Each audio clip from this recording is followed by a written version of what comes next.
Hello students, Radhe Radhe. Welcome और welcome back to my class. I am Ritika और आज हम इस वीडियो में करेंगे अपना चैप्टर नंबर 4 का इंट्रोडक्शन। कोई भी चैप्टर शुरू करने से पहले उसका इंट्रोडक्शन जानना बहुत ज़रूरी है, तभी हम आगे की एक्सरसाइज कंटिन्यू कर पाएंगे, वरना हम एक्सरसाइज में थोड़ा कंफ्यूज हो सकते हैं क्योंकि हमें डायरेक्ट ही एक नया कॉन्सेप्ट इंट्रोड्यूस हो जाता है एक्सरसाइज में। ठीक है, तो इसलिए हम सबसे पहले इसका इंट्रोडक्शन समझेंगे, फिर हम एक्सरसाइज से मूव ऑन करेंगे। ठीक है, तो इंट्रोडक्शन वीडियो देखते हैं। बोला है complex number and quadratic equations. तो complex number and quadratic equations के बारे में जानते हैं क्या होता है। हमें क्वाड्रेटिक इक्वेशंस तो पता है बट कॉम्प्लेक्स नंबर नहीं पता। तो देखो, ये हमें क्वाड्रेटिक इक्वेशन दी गई है। ठीक है, अब क्या करते हैं हम इसको सॉल्व करने के लिए। X square is equal +2 is equal to 0 है, तो ये +2 उधर जाके क्या हो जाता है, -2 हो जाता है। अब हम क्या करते हैं, squaring root both the sides, है ना, रूट ले लेते हैं हम दोनों साइड। ठीक है, तो यहाँ से एक एक्स बाहर आ जाता है और यहाँ बचेगा -√2। ठीक है, अब हमने एक चीज़ पढ़ी थी, अभी तक 10th तक हम ये पढ़ते हुए आए हैं कि कभी भी रूट में नेगेटिव नंबर नहीं आना चाहिए, क्योंकि अगर नेगेटिव नंबर आ जाता है तो वो रियल नंबर नहीं रहता। क्लियर है, अब हम ये पढ़ के आए हैं। तो अब हम जानेंगे अगर आ जाए तो वो होता क्या है। तो वो होता है एक इमेजिनरी नंबर। ठीक है, पहले तो हमारा कोई भी आंसर रूट में नेगेटिव नहीं आता था, इस बार आ भी आएंगे, हमारे बिल्कुल आएंगे नेगेटिव नंबर रूट में, बट हम उसको क्या बोल देंगे, इमेजिनरी नंबर। वो रियल नंबर नहीं कहलाएगा, वो इमेजिनरी नंबर होगा। ठीक है, तो जब भी हमारे अंडर रूट में और माइनस, नेगेटिव और समथिंग कोई भी नंबर आ जाता है, ठीक है, जैसे अभी हमारे इसमें ये आया है तो -2, तो उसको हम डिनोट कैसे करेंगे, उसको हम आयोटा से डिनोट करेंगे। हम रिप्रेजेंट ऐसे नहीं करके दिखाएंगे, हम आयोटा से रिप्रेजेंट करके दिखाएंगे। ठीक है, हम इसी को ही आयोटा से रिप्रेजेंट कर देंगे। क्लियर है।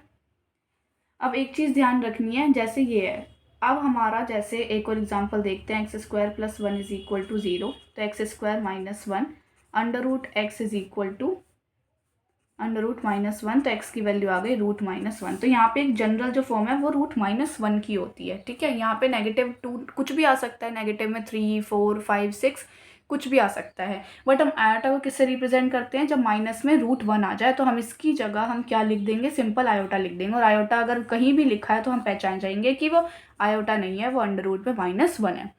क्लियर है। तो यहाँ अंडर रूट में -1 को हम कैसे रिप्रेजेंट करते हैं, आयोटा से रिप्रेजेंट करते हैं। जैसे मैं अगर यहाँ पे आपसे आई की वैल्यू पूछूँ तो क्या हो जाएगी, अंडर रूट में -1। अभी हमने पढ़ा ना, माइनस रूट, अगर रूट में -1 है तो हम उसको आयोटा बोलते हैं। ठीक है, तो आई की वैल्यू क्या हो गई, आई मीन्स आयोटा, आयोटा की वैल्यू क्या हो गई, अंडर रूट -1। अब आई स्क्वायर की क्या हो जाएगी, आई स्क्वायर मतलब इस पूरे का स्क्वायर कर दो, और स्क्वायर अगर हम करते हैं तो क्या होता है, स्क्वायर से रूट कैंसिल और -1 का होल स्क्वायर, और क्या बचेगा, स्क्वायर से रूट कैंसिल, क्या बचा, सिर्फ -1। तो ये होती है हमारी आई स्क्वायर की वैल्यू, मतलब आयोटा स्क्वायर की वैल्यू। समझ आया। आयोटा की वैल्यू होती है रूट में -1 और आयोटा स्क्वायर की -1। अभी मैं हम ये सब चीज़ें पढ़ेंगे किस किस की क्या वैल्यू होती है। देखो आगे बढ़ते हैं, complex number, a number of the form of a + iota b, a number in the form of a + iota b। Complex number वो होते हैं, अभी तक हमने इमेजिनरी नंबर के बारे में समझा कि जब भी हमारा -1 आ जाए रूट में तो वो आयोटा हो जाता है। ठीक है, या फिर हमारे रूट में कोई भी नंबर आ सकता है बट वो आयोटा कहलाएगा। ठीक है, रूट में -1 ही आएगा तो। ठीक है, नेक्स्ट आगे पढ़ते हैं, number in the form of a + iota b। अगर हमारी कोई a + आयोटा b की फॉर्म में कुछ नंबर लिखा है तो वही हमारा होता है कॉम्प्लेक्स नंबर। एग्जाम्पल 4 + आयोटा 3, तो देखो a + आयोटा b इसी की फॉर्म में लिखा है, तो इसलिए ये भी क्या हो जाएगा, हमारा कॉम्प्लेक्स नंबर। अब ज़रूरी नहीं कि बीच में प्लस हो, हमारा a - आयोटा b भी मतलब ऐसे हो सकता है ना। ठीक है, तो हमारा ये भी क्या हो जाएगा, एक कॉम्प्लेक्स नंबर हो जाएगा। प्लस, चाहे बीच में हमारा प्लस हो या फिर हमारा बीच में माइनस हो। ठीक है, जैसे एक और देख लेते हैं, 6 - आयोटा 8, तो ये भी हमारा क्या हो जाएगा, कॉम्प्लेक्स नंबर हो जाएगा। समझ आ गई, बस हमारा a + आयोटा भी या a - आयोटा भी होना ही चाहिए। ठीक है, नेक्स्ट आगे बढ़ते हैं। अब देखो a + आयोटा भी तो हमने पढ़ लिया कि इसकी फॉर्म में होना चाहिए तो कॉम्प्लेक्स नंबर होता है, बट ये a और आयोटा भी ये है क्या, a जो होता है वो होता है रियल पार्ट। ठीक है, जिसको हम किससे रिप्रेजेंट करेंगे, REZ से।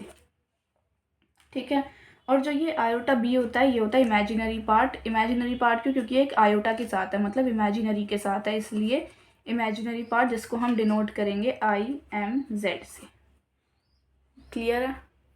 तो अभी तक हमें 3 चीज़ पढ़ी। सबसे पहले कि अगर हमारा अंडर रूट में नेगेटिव में नंबर आता है तो वो हमारा इमेजिनरी नंबर होता है। दूसरा, अगर हमारे आई की वैल्यू पढ़ी हमने, आई की वैल्यू अंडर रूट -1 और आई स्क्वायर, अगर हम इसको बस हमें आई की वैल्यू मेन याद रखनी है, इसका स्क्वायर कर दो तो आ जाएगा -1। और कॉम्प्लेक्स नंबर हमने पढ़ा तीसरी चीज़, जो कि a + आयोटा b। तो a क्या है इसमें, रियल पार्ट, और आयोटा b क्या है, इमेजिनरी पार्ट। नेक्स्ट आगे बढ़ते हैं, equality of complex number. Equality कैसे निकालेंगे कोई भी कॉम्प्लेक्स नंबर की? तो 2 complex number are equal, 2 complex number तभी इक्वल हो सकते हैं जब रियल और इमेजिनरी पार्ट क्या हो, इक्वल हो। अगर रियल और इमेजिनरी पार्ट इक्वल है तो हम बोल देंगे कि वो पूरा आपस में इक्वल है। क्लियर है? देखते हैं कैसे। z की वैल्यू दी है, जैसे z1 और z2, हमने 2 कॉम्प्लेक्स नंबर लिए, एक z1 जो कि a + iota b, z2 c + iota d। अब z1 z2 इक्वल है तो क्या होगा इसमें, हमारा ये रियल पार्ट के इक्वल होगा, मतलब a c के, और इमेजिनरी पार्ट के इक्वल होगा, मतलब b d के। क्लियर है? जैसे एग्जांपल देख लेते हैं, अगर हम इसमें करना है z1 z2 के इक्वल है या नहीं, तो देखो a हमारा रियल पार्ट के इक्वल है या नहीं है ना, और इमेजिनरी पार्ट हमारा इमेजिनरी पार्ट के इक्वल है ना, तो फिर हम लिख देंगे z1 = z2 है।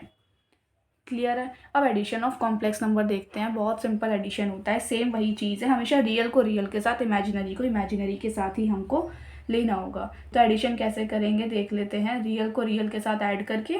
ठीक है, अब जैसे हमने एग्जाम्पल अभी एक जनरल फॉर्म देख रहे हैं कि z1 है a + आयोटा b और z2 है c + आयोटा d। तो हम इसको ऐड कैसे करेंगे, लेफ्ट हैंड साइड के यहाँ से ये ऐड हो जाएगा और राइट हैंड साइड में ये ऐड हो जाएगा, a + c, रियल पार्ट से ऐड होगा और इमेजिनरी पार्ट से ऐड होगा। ठीक है, हम इसको और क्या लिख सकते हैं, a + c, आयोटा देखो कॉमन है ना, तो आयोटा कॉमन निकाल लो, और b + d। तो ये हमारी एक जनरल फॉर्म बन जाती है। क्लियर? अब एग्जांपल देख लेते हैं, z1 और z2 हमें दिया है 2 + आयोटा 4, 4 + आयोटा 6। तो हम z + z2 देखते हैं कैसे करेंगे, इमेजिनरी पार्ट के इक्वल कर देंगे। ठीक है, और आयोटा कॉमन ही होगा, तो ये हम याद भी रख सकते हैं या सिंपल निकाल सकते हैं, 4 + 6। तो देखो क्या होगा, 6 + आयोटा 10। तो this is the answer. Addition भी इजी था, सिंपल था। आगे देखते हैं next, properties of addition of complex number. अब हमारी क्या क्या प्रॉपर्टीज़ होती हैं कॉम्प्लेक्स नंबर की, तो वो हम जान लेते हैं। एक होता है सबसे पहले क्लोजर लॉ।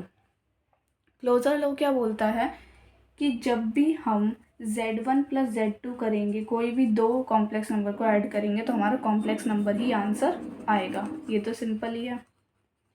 ठीक है, नेक्स्ट कम्यूटेटिव लॉ क्या बोलता है कि अगर हमने z1 + z2 किया है तो इसका अपोजिट z2 + z1 करेंगे तो भी हमारा आंसर इक्वल आएगा। एसोसिएटिव लॉ क्या कहता है, वही सेम जो हम पहले भी सारी प्रॉपर्टीज़ में पढ़ते आते थे, सिर्फ ब्रैकेट चेंज कर दो कि अगर हम इन दोनों को पहले ऐड कर रहे हैं फिर z1 से ऐड कर रहे हैं तो भी बात सेम है, और अगर हम पहले इन दोनों को ऐड कर रहे हैं फिर z3 से ऐड कर रहे हैं तो भी बात सेम है। नेक्स्ट आता है एडिटिव आइडेंटिटी के नाम से जानी जाएगी। आइडेंटिटी मैंने आपको लास्ट टाइम भी याद करवाया था, क्या होता है आइडेंटिटी, मतलब वही सेम नंबर आ जाना। तो वही सेम नंबर कैसे आएगा, जब हम z में क्या प्लस करें, 0। तो 0 इज़ द एडिटिव आइडेंटिटी। ठीक है, नेक्स्ट एडिटिव इनवर्स। अब इनवर्स मतलब इसी को ही हमें इसका इनवर्स ऐड करें जिसकी, तो क्या आ जाएगा, 0। क्लियर है? तो -z is a additive inverse. ठीक है, नेक्स्ट आगे बढ़ते हैं सब्ट्रैक्शन पे। सब्ट्रैक्शन ऑफ कॉम्प्लेक्स नंबर भी सेम है। कैसे होता है, वही सेम, रियल पार्ट को रियल पार्ट से माइनस करना है, इमेजिनरी पार्ट को इमेजिनरी पार्ट से माइनस करना है। तो z1 - z2 = a - c। अब देखो क्या हो जाएगा, plus iota b minus iota d। इसको इससे माइनस किया, इसको इससे। ठीक है, तो देखो यहाँ से क्या कॉमन आ गया, एक तो हमारा प्लस आयोटा कॉमन आ गया और क्या बचा, b - d। तो सेम फॉर्मूला है, बस यहाँ प्लस प्लस था उसमें और यहाँ पे माइनस माइनस है। ठीक है, एग्जांपल देख लेते हैं, z1 - z2, तो 4 - 2 आयोटा कॉमन है, एंड 5, देखो यहाँ इसके साथ कुछ भी नहीं है तो इसका मतलब 1 है, 5 - 1, तो 4 - 2 2, 5 - 1 4। तो 4 आयोटा भी लिख सकते हैं, या फिर हम सेम जैसे हमने पढ़ा है 2 + आयोटा 4 जनरल फॉर्म। ठीक है, तो ये हो गया हमारा आंसर। आगे बढ़ते हैं, मल्टीप्लिकेशन कैसे करते हैं। अभी तक हमने एडिशन सब्ट्रैक्शन देख लिया, मल्टीप्लिकेशन देखेंगे। मल्टीप्लिकेशन भी सिंपल है, रियल को रियल से, इमेजिनरी को इमेजिनरी से, ऐसे था। अब हम क्या करेंगे, इसमें वही सेम चीज़, इसमें ऐसा नहीं, इसमें जैसे हम मल्टीप्लाई हमेशा करते आए हैं वैसे ही मल्टीप्लाई करेंगे। z1 × z2 कैसे करते थे, पहले ए को सबसे करते थे, फिर इस दूसरे वाले नंबर को सबसे करते थे, वैसे सेम करेंगे A C plus iota A D. ठीक है, आयोटा एक साथ लिख लिया। अब ए को किससे करेंगे, आयोटा डी से। Next iota B C plus iota का स्क्वायर और बी डी, ये हो गया। अब इसे देखो और सोल्व कर सकते हैं, iota A D plus iota B C. अब देखो आयोटा स्क्वायर की वैल्यू हमें पता है -1 बी डी, तो क्या बन जाएगा formula, A iota A D plus iota B C और माइनस बी डी, तो ये बन गया। और हमें ये फॉर्मूला याद रखने की ज़रूरत भी नहीं है, क्योंकि हम डायरेक्ट भी निकाल सकते हैं। कैसे निकालेंगे डायरेक्ट, वही सेम, एक को पहले सबसे फिर उसको पहले सबसे, वही सेम चीज़ है, Z1 मल्टीप्लाई Z2। कैसे करेंगे, पहले 2 को सबसे करेंगे, तो 2 को पहले 4 से, फिर आयोटा एक साथ 2 को फिर 5 से। ठीक है, या फिर हम एक और ऐसे कैसे लिख सकते हैं, 2 को आयोटा 5 से, फिर प्लस 4 को आयोटा 3 से, प्लस आयोटा 3 मल्टीप्लाई आयोटा 5। अब सॉल्व करेंगे, 4 2 ज़ा 8 प्लस 5 2 ज़ा 10 एंड आयोटा, प्लस 4 3 ज़ा 12 आयोटा, प्लस आई स्क्वायर और फिर 5 3 ज़ा 15। इसे सॉल्व करेंगे, 8 प्लस ये आयोटा आयोटा सेम है, तो क्या हो जाएगा 22 आयोटा। आयोटा स्क्वायर की वैल्यू क्या होती है, -1, तो क्या हो जाएगा 8 प्लस 22 आयोटा -15। इसे सॉल्व कर देंगे, इसको सॉल्व करेंगे तो क्या आ जाएगा, ये हमारा आंसर आ जाएगा। क्लियर है, मल्टीप्लिकेशन भी बस सिंपल ऐसी मल्टीप्लिकेशन करना था जैसे अभी तक हम करते आए हैं, नॉर्मल a इंटू बी की भी। ठीक है, प्रॉपर्टीज़ देख लेते हैं। क्लोजर लो, इसमें भी क्लोजर लो है। क्या कहता है क्लोजर लो कि वही सेम चीज़ Z1 मल्टीप्लाई Z2 अगर हम करेंगे तो क्या आएगा हमारा, कॉम्प्लेक्स नंबर। ठीक है, अगर हम Z1 मल्टीप्लाई Z2 करेंगे तो हमारा कॉम्प्लेक्स नंबर ही आएगा। और जैसे हमने कम्यूटेटिव लॉस में पढ़ा था, वैसे सेम इसमें है कि Z1 multiply Z2 multiply Z1 के ही इक्वल होगा। सेम इसमें अगर हम Z1 Z2 मल्टीप्लाई Z3, पहले इन वाले को कर रहे हैं सॉल्व और बाद में इनको कर रहे हैं तो भी इक्वल आंसर आएगा। आइडेंटिटी वही सेम, इस बार क्या है Z ही लाना है, तो कैसे आएगा, उस बार हमने ऐड किया था 1 वो 0, तब हमारा Z वही सेम नंबर आया था। यहाँ पे हमें 1 मल्टीप्लाई करना पड़ेगा तो हमारा सेम नंबर आएगा। रिलेटिव इन्वर्स क्या होता है, इसी को ही इसके रिवर्स मतलब इसके उल्टे से, वहाँ तक प्लस तो हमने माइनस से मल्टीप्लाई किया था, यहाँ मल्टीप्लाई में है तो हम डिवाइड में करेंगे तो क्या आ जाएगा, 1 आ जाएगा। अब देखो ये डिस्ट्रीब्यूटिव और देखना है कैसे होता है डिस्ट्रीब्यूटिव, जो अभी हम करते आते थे ना वही सेम चीज़। कैसे करेंगे, डिस्ट्रीब्यूट मतलब डिस्ट्रीब्यूट करना, बांटना, पहले Z1 को Z2 से, ठीक है, फिर Z1 को Z3 से। क्लियर है, तो यही होता है डिस्ट्रीब्यूटिव लो। अब आगे बढ़ते हैं division, last division of complex number, फिर उसके बाद कुछ फॉर्मूले और पावर ऑफ आयोटा पढ़ेंगे। ठीक है, तो डिवीज़न ऑफ कॉम्प्लेक्स नंबर मतलब दोनों को डिवाइड करना। तो कैसे करेंगे दोनों को डिवाइड, देखते हैं, Z1 डिवाइड Z2। ठीक है, या फिर हम कैसे करेंगे, Z2 डिवाइड बाय Z1 की बाद वाले को पहले से है ना कि ये डिवाइड हो रहा है इससे, तो Z2 अपॉन Z1, तो लिख देंगे 4 plus iota 5 upon 2 plus iota 3। तो एक और चीज़ आपको ध्यान रखनी है, जैसे हम पहले देखते थे कि रूट हमारा नेगेटिव में, वो रूट अपॉन में नहीं रहना चाहिए, तो आयोटा की वैल्यू ही रूट में है तो ये अपॉन में नहीं रहना चाहिए, और अपॉन में होता है तो हम क्या करते हैं, रैशनलाइज अपोजिट साइन से।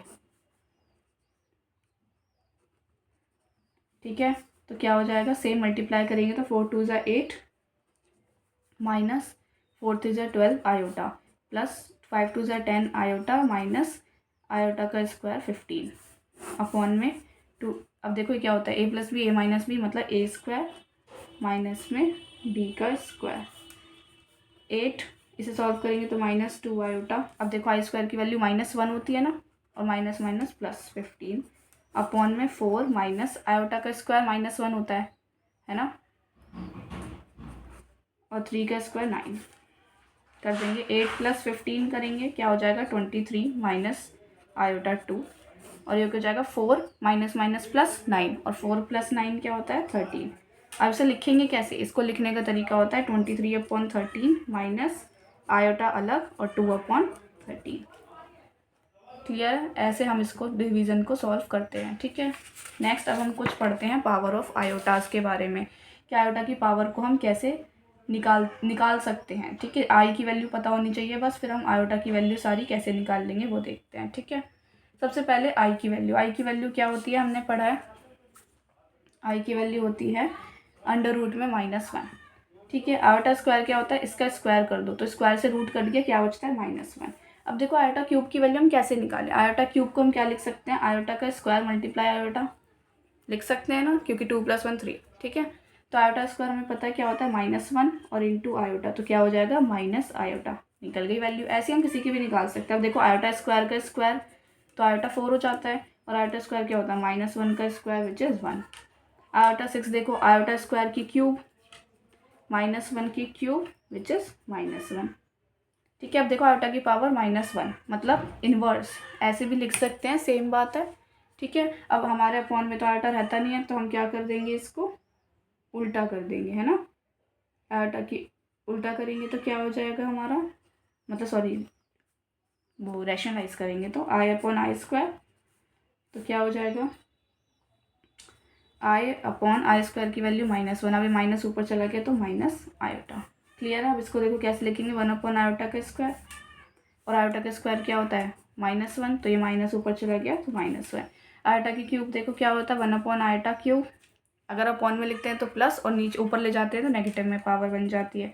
और अभी हमने देखा आयोटा क्यूब को सॉल्व करने का तरीका।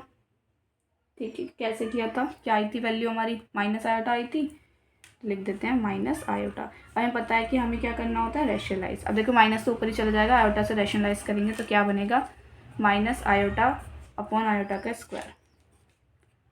अब माइनस आयोटा, आयोटा का स्क्वायर की वैल्यू -1 होती है, माइनस से माइनस कैंसिल, क्या बचा आयोटा। समझ आ गई। अब एक लास्ट और है, क्या है, आयोटा की पावर -4। इसकी भी हम कैसे निकालेंगे, 1/आयोटा4 लिख देंगे। आयोटा4 की वैल्यू क्या आई थी हमारी 1 आई थी, है ना। या फिर हम दोबारा निकाल लो, आयोटा स्क्वायर का स्क्वायर होता है, आयोटा स्क्वायर की वैल्यू -1 होती है, और -1 का स्क्वायर 1, तो क्या हो जाएगा 1। क्लियर है। अब आगे एक चीज़ और देखते हैं। ये सब देखो आयोटा की वैल्यू निकालना कितना ईजी था हमारे लिए, है ना। बस हमें आयोटा की वैल्यू पता होनी चाहिए, फिर आयोटा की किसी के भी नंबर की वैल्यू निकाल सकते हैं। एक और कुछ याद रखने की ट्रिक्स टाइप या याद करने के लिए फॉर्मूले टाइप हैं, क्या कि अगर आई की वैल्यू 4 के में कुछ आती है, मतलब 4 टाइम्स में कुछ आती है, तो उसको हम सीधा 1 लिख सकते हैं। ठीक है, जैसे एग्जाम्पल देखो ये है ना, आई की पावर 44 ये इधर रखी है। अब देखो 44 को हम 4 की टाइम्स में कैसे लिख सकते हैं, 4 × 11, है ना। अब देखो 4 के हो गया तो क्या हो गया 4 × 11, अब ये कुछ भी हो सकता है ना, तो बस 4 × होना चाहिए, तो 4 × 11 44 हो रहा है, तो हम डायरेक्ट इसको क्या लिख देंगे 1। अब देखो आई की वैल्यू अगर इस 4 के में +1 भी हो रहा है तो हम सीधा आई लिख देंगे। जैसे देखो 4 8 = 32 और +1 हो रहा है ना, तो 4k + 1, तो क्या लिख देंगे हम इसको डायरेक्ट आई लिख देंगे। अब देखो 4k + 2 अगर है तो -1 लिख देंगे डायरेक्ट। जैसे देखो आई की वैल्यू 26 है, 4 × 6 6 4 24 +2, तो 4k + 2 क्या लिख देंगे डायरेक्ट -1 लिख देंगे। इसमें देखो 4k + 3 है तो -i लिख देंगे। जैसे 4 × 9 36 +3 39, तो 4k + 3, तो क्या लिख देंगे हम डायरेक्ट -i। क्लियर है, समझ आ गया। तो ये हम याद रख सकते हैं कि अगर कहीं भी 4k है तो हम क्या लिखना है। अब 2 टॉपिक और रह गए हैं, बस कुछ आइडेंटिटीज़ देख लेते हैं। ठीक है, आइडेंटिटीज़ क्या है हमारी, z1 + z2 का होल स्क्वायर क्या होता है, ये नॉर्मल वही सेम चीज़ है, z1 का स्क्वायर प्लस z2 का square plus 2 z1 z2, same वही z1 का स्क्वायर प्लस z2 का square -2 z1 z2, z1 cube, ये फॉर्मूले याद रखने हैं प्लीज़। 3 z1 का square z2 plus 3 z1 z2 का स्क्वायर प्लस z2 की cube. Next z1 cube -3 z1 का square z2 plus 3 z1 z2 का स्क्वायर माइनस z2 की क्यूब। नेक्स्ट ये देखो a² - b² है, तो z1 - z2 z1 plus z2, ये डायरेक्ट फॉर्मूला है। a + b का होल स्क्वायर a - b का होल स्क्वायर a + b की होल क्यूब और a - b की होल क्यूब, डायरेक्ट सिंपल फॉर्मूले हैं। लास्ट ये है multiplicative inverse, modulus of z रह गया है, एक सेकेंड इसके पीछे ही था। तो देखो modulus of z, modulus of Z सबसे पहले रिप्रेजेंट कैसे करते हैं, जेड को मॉड में लगा दो तो मॉड्यूलस ऑफ जेड हो जाएगा। जेड की value a plus iota B है हमारी, ठीक है।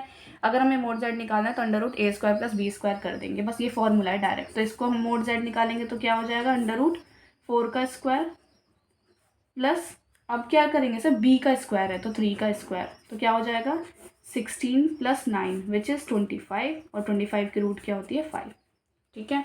नेक्स्ट देखो conjugate of Z. Conjugate of Z क्या होता है कि जो जेड ऐसे रिप्रेजेंट करते हैं, बट फॉर्मूला क्या होता है, अगर प्लस है ना बस बीच का साइन चेंज हो जाता है, माइनस में कर देंगे। जैसे इसका हमें कॉन्जुगेट निकालना है तो 4 माइनस आयोटा 3, बस साइन चेंज कर देना है, 3 प्लस आयोटा 4, बस साइन चेंज हो गया। क्लियर है। लास्ट देख, अब ये देख लो कुछ आइडेंटिटीज़ और। अगर हमारा Z1 Z2 पे पूरा मोड है तो बांट देंगे मोड को, अगर फिर डिवाइड में मोड है बांट दो, ऐसे ही सॉल्व करते हैं। इसमें भी डिस्ट्रीब्यूट कर दिया, सिंपल डिस्ट्रीब्यूट करते जा रहे हैं। बस ये देखो कॉन्जुगेट में साइन चेंज हो जाता है, इसलिए हमने प्लस का माइनस कर देंगे या माइनस का प्लस, इसलिए 2 साइन लगाए हैं। डिवाइड में है तो भी बांट दो, कॉन्जुगेट को भी बांटना और मोड को भी बांटना है। लास्ट देख लेंगे multiplicative inverse of Z. Multiplicative inverse of Z का मतलब क्या होता है, सिंपल मल्टीप्लिकेटिव इनवर्स अभी मैंने बताया कि उल्टा कर दो, ठीक है। फॉर्मूला डायरेक्ट है, याद रख सकते हो कि मल्टीप्लिकेटिव इनवर्स का फॉर्मूला है इसको मोड जेड अपॉन जेड का स्क्वायर। अब देखो इसको सॉल्व कैसे करते हैं वो देख लेते हैं, कोई इंपॉर्टेंट नहीं है इसकी डेरिवेशन, ठीक है, आप कर भी सकते हो या नहीं, ठीक है। डायरेक्ट देखो पहले फॉर्मूले में लगा के दिखा दूँ मैं आपको, ठीक है। तो क्या हो जाएगा, हमें 1 अपॉन जेड निकालना है, तो क्या हो जाएगा मोड जेड। मोड जेड क्या होता है, conjugate of Z. Conjugate of Z क्या होता है 4 प्लस आयोटा 3, इसका उल्टा। और मोड जेड क्या होता है, इसका स्क्वायर प्लस इसका स्क्वायर, 4 प्लस आयोटा 3 और इसका भी स्क्वायर, क्या हो जाएगा यहाँ रूट 16 प्लस 9 मतलब 25 का स्क्वायर, ठीक है। क्या हो जाएगा सिंपल 4 प्लस आयोटा 3 अपॉन 25, और इसको बांट के लिख देंगे 4 upon 25 plus iota 3 upon 25। Clear है। डायरेक्ट सॉल्व कैसे करते हैं, a प्लस आयोटा भी है, अब क्योंकि रहना नहीं चाहिए तो हम क्या करते हैं साइन चेंज करके रैशनलाइज कर देते हैं। सेम इसको मल्टीप्लाई करेंगे a स्क्वायर माइनस में आयोटा b का होल स्क्वायर। ये डेरिवेशन है, इंपॉर्टेंट नहीं है बट आप देख सकते हो। अब देखो आयोटा का स्क्वायर -1 होता है, minus minus plus b square. अब देखो ये क्या है, एक तरह से z का कॉन्जुगेट है, और ये क्या है, ये हमारा z का मोड का फॉर्मूला है, बस उस पर स्क्वायर लग रहा है ना। तो बस हम क्या, क्योंकि इस अब रूट में होता है ना मोड जेड का फॉर्मूला, बट यहाँ रूट नहीं है तो इसका मतलब स्क्वायर लग रहा होगा, तो यहाँ से फॉर्मूला आया। आप डायरेक्ट ये फॉर्मूला याद रख सकते हो और अप्लाई कर सकते हो। क्लियर है। तो इसी के साथ ये इंट्रोडक्शन वीडियो खत्म होती है। जो भी दिक्कत हो मुझे कमेंट सेक्शन में आप बता सकते हो। आज के लिए इतना ही, कल से हम करेंगे इसकी एक्सरसाइज स्टार्ट। आज की वीडियो समझ आई तो प्लीज़ लाइक कीजिए, कमेंट कीजिए, सब्सक्राइब कीजिए, अपने क्लासमेट्स के साथ शेयर कीजिए। राधे राधे।